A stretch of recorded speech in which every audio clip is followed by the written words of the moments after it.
కొడంగల్ మాజీ శాసనసభ్యులు BRS party నాయకులు పట్నం నరేందర్ రెడ్డి గారిని పరామర్శించడం జరిగింది. ఇలా వాస్తవంగా చెప్పాలంటే ప్రజా పాలన మీద ప్రజల తిరుగుబాటు ప్రారంభమైంది.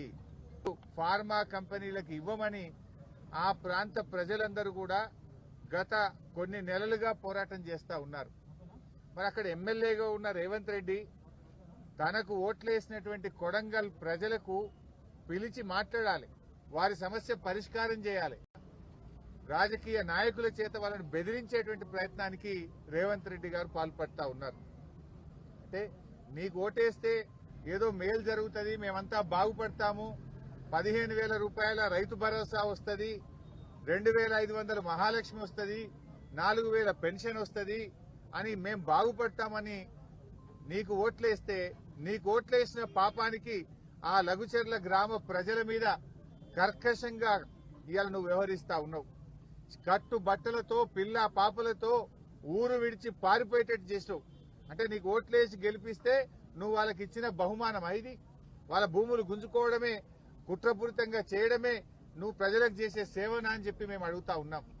పట్నం నరేందర్ రెడ్డి గారు ఒక ప్రతిపక్ష పార్టీగా, ప్రతిపక్ష నాయకుడిగా ఆ రైతులకు అండగా నిలిచే ప్రయత్నం చేసినాడు, రైతులకు ధైర్యాన్ని ఇచ్చే ప్రయత్నం చేసినాడు. ఆయనకు ఏ సంబంధం లేదు. అయినా దేనికోసమే ఫార్మాసిటీ? ఆల్రెడీ గత ప్రభుత్వం, మా ప్రభుత్వం ఉన్నప్పుడు 14,000 ఎకరాల భూమిని ఫార్మాసిటీ కోసం సేకరించినాం. ఆడబెట్టు ఫార్మాసిటీ, ఆడ ఫార్మాసిటీ పెట్టగా నేను ఎవరొద్దంటున్నారు? 14,000 ఎకరాల భూమి ఉంది కదా అంటే అక్కడనేమో ఈయన 4th సిటీ కడతారట, రియల్ ఎస్టేట్ వ్యాపారం చేస్తారట, తన అనుయాయులకు తన కంపెనీలకు భూములు కేటాయించి భూములు కొల్లగొట్టాలని కుట్ర చేస్తా ఉన్నాడు. అక్కడ రియల్ ఎస్టేట్ వ్యాపారం చేసి డబ్బులు సంపాదించాలని రేవంత్ రెడ్డి కుట్ర చేస్తా ఉన్నాడు. ఈ భూములేమో ఫార్మాసిటీ కోసం సేకరించిన భూములు రియల్ ఎస్టేట్ వ్యాపారం చేస్తారట. కొత్తగా జహీరాబాద్ లో కొడంగల్ పోయి దళిత గిరిజనుల భూములు లాక్కుంటారట. ఇందిరమ్మ రాజ్యం అంటే ఇదేనా? ఏం చెప్పింది ఇందిరమ్మ? ఇందిరమ్మ దళితులకు గిరిజనులకు భూములు పంచితే ఇందిరమ్మ ముసుగులో రేవంత్ రెడ్డి ఈ రోజు దళితుల గిరిజనుల భూములు లాక్కోవాలని చూస్తా ఉన్నాడు. ఆనాటి ఇందిరమ్మ ఎమర్జెన్సీ పాలన ఈ రోజు రాష్ట్రంలో తలపిస్తా ఉన్నది. నువ్వు భూములు గుంజుకోవడమే ఇందిరమ్మ పాలన? దళిత గిరిజనులను అక్రమంగా కేసులు పెట్టి జైల్లో పెట్టడమే ఇందిరమ్మ పాలన? నేను అడుగుతా ఉన్నా.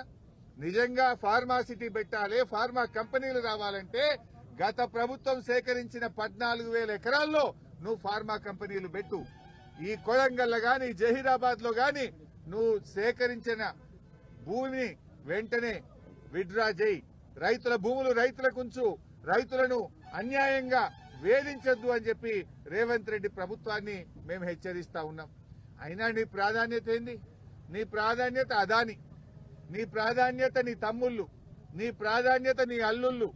అంతే తప్ప నీకు గిరిజనులు బట్టది, దళితులు బట్టది, పేదలు బట్టది.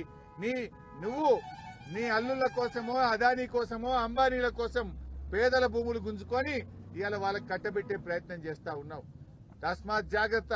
తెలంగాణ ప్రజలు ఊరుకోరు. ఎట్టి పరిస్థితుల్లో బీఆర్ఎస్ పార్టీ ఈ దళిత గిరిజన రైతుల పక్షాన నిలబడుతుంది, పేదల పక్షాన నిలబడుతుంది. ఇవాళ నీ కుట్రైంది. నువ్వు సమాధానం చెప్పలేక నువ్వు మా కేటీఆర్ గారి మీద కుట్ర చేస్తున్నావు. మేము చేసిన భూమి పోయే వాళ్ళ మీద నువ్వు గాని, దామోదర్ రాజనరసింహ గారు గాని, కోదండరామ్ గారు గాని మీరొచ్చి రెచ్చగొట్టింది కదా. మీరొచ్చి ఆ రోజు ఎన్ని రకాలుగా భూసేకరణ జరగకుండా ప్రజల్ని రెచ్చగొట్టి పోలీసుల మీద కారం జల్లే ప్రయత్నం చేసిండ్రు. మరి ఆ రోజు మేము మీ మీద పెట్టాలంటే కుట్ర కేసు పెట్టి మిమ్మల్ని అరెస్ట్ చేయలేకపోయామా? ఆ తప్పుడు పనులు మేము చేయలే. ప్రజాస్వామ్య బద్దంగా మేము వ్యవహరించాం. ఇవాళ నరేందర్ రెడ్డి గారికి ఏ సంబంధం లేదు. నరేందర్ రెడ్డి గారు అక్కడ ఒక ప్రతిపక్ష నాయకుడిగా, మాజీ ఎమ్మెల్యేగా ప్రజలు, గిరిజనులు, రైతులు తన దగ్గరికి వచ్చినప్పుడు తను నైతిక మద్దతునిచ్చాడు. ప్రభుత్వం దృష్టికి తీసుకుపోయాడు. ప్రభుత్వంతో ఈ భూములు తీసుకోవద్దని చెప్పి ఆ రైతుల కోసం ఆయన మాట్లాడే ప్రయత్నం చేసినాడు. పార్టీ దృష్టికి తెచ్చాడు. ఇవాళ నరేందర్ రెడ్డి గారిని ఇరికిస్తారు. మళ్ళా ప్రశ్నించే గొంతు ప్రతిరోజు ప్రభుత్వం మీద పోరాడుతున్న కేటీఆర్ ను కూడా అక్రమంగా ఇరికించారు. ఇప్పుడే మేము ఆయనతో మాట్లాడాం, నరేందర్ రెడ్డి గారితో. ఆయన రిమాండ్ రిపోర్ట్ లో ఏమి రాశారో తెలియదట ఆయనకు. రిమాండ్ రిపోర్టును 5 నిమిషాల ముందు మెజిస్ట్రేట్ గారి ముందు ప్రవేశపెట్టే ముందు రిమాండ్ రిపోర్ట్ మీద సంతకం పెట్టించుకున్నారు. ఆ రిమాండ్ రిపోర్ట్ లో ఏముందో నాకు తెలియదు.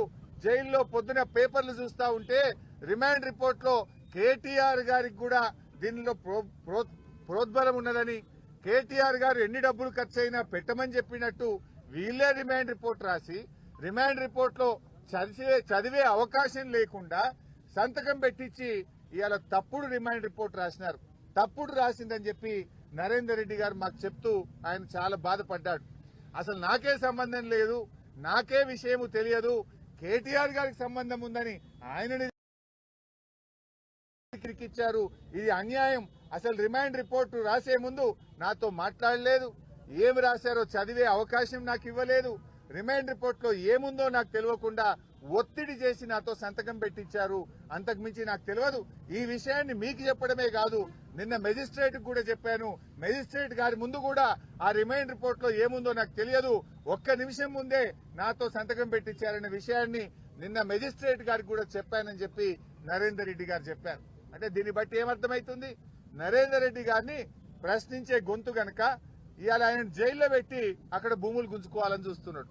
నరేందర్ రెడ్డి గారు లేకపోతే ఆ ప్రాంతంలో ఫార్మా కంపెనీల కోసం, బడా బాబుల కోసం ఆయన భూములు గుంజుకోవాలని చూస్తున్నాడు. నేను అడుగుతా ఉన్నా, నీ ప్రేమ ఎవరి మీదనే రేవంత్ రెడ్డి? నీకు ఓట్లేసి నిన్ను రాజకీయ భిక్ష పెట్టిన వాళ్లకు, నిన్ను ఓట్లేసి ఎమ్మెల్యేగా గెలిపించిన కొడంగల్ ప్రజల మీద నీ ప్రేమ గింతేనా? కొడంగల్ ప్రజల మీద నీ ప్రేమ లేదు, ఫార్మా కంపెనీల యాజమాన్యాల మీద నీకు ప్రేమ ఉన్నది. నీ ప్రేమ నీ అల్లుని మీద, బడా బడా పారిశ్రామిక కంపెనీల మీద.